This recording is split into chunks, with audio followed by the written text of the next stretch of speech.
جناب اقبال مسعود صاحب سے درخواست ہے کہ آپ تشریف لائیں۔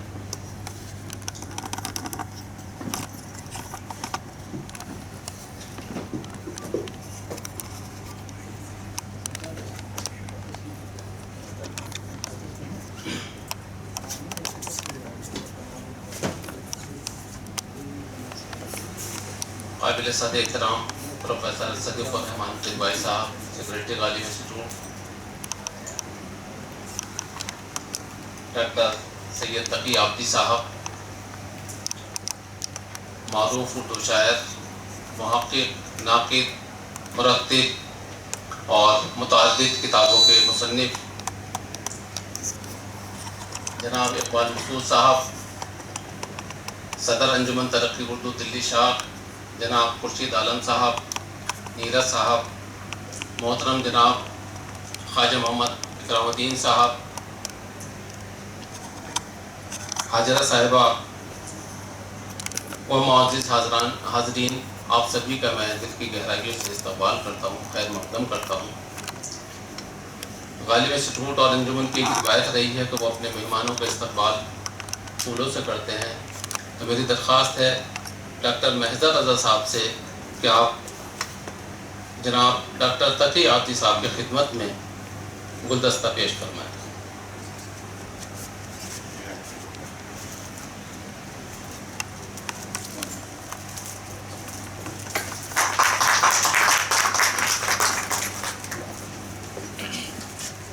میری درخواست ہے میرے ساتھی جناب مشتاق احمد صاحب سے کہ وہ جناب اقبال مسعود صاحب کی خدمت میں پھول پیش فرمائیں۔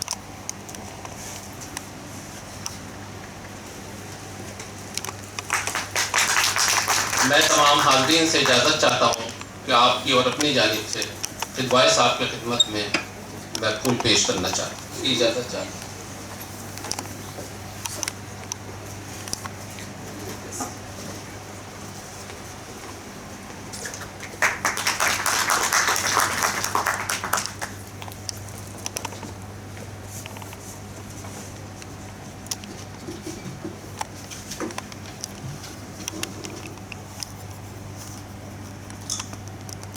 ڈاکٹر سید تقی آبدی کی پیدائش 1 مارچ 1952 کو ہندوستان کی راجدھانی دہلی میں ہوئی۔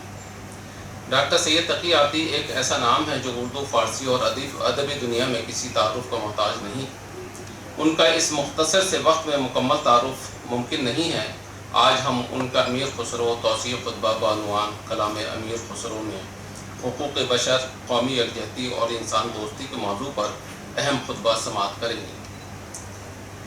جہاں تک ان کے کارناموں اور ادبی کاموں کا تعلق ہے تو انہوں نے جس صنف کی بھی طرف توجہ کی اس میں ایک یادگار اور بہت ہی اہم اور قیمتی سرمایہ اہل ادب کو دیا ہے۔ ان کی اہم تصانیف ہیں غالب دیوان نعت و منقبت، چو مرغ آید، رباعیات دبیر، دیوان غالب فارسی، فیض فہمی، مطالعہ دبیر کی روایت، اردو کی 2 شاہکار نظمیں، رباعیات رشید لکھنوی، رباعیات انیس، فیض شناسی، حالی فہمی، مسدس حالی، کلیات حالی، بچوں کے حالی وغیرہ۔ نیز آپ کی چند تصانیف زیر تالیف ہیں: تجزیہ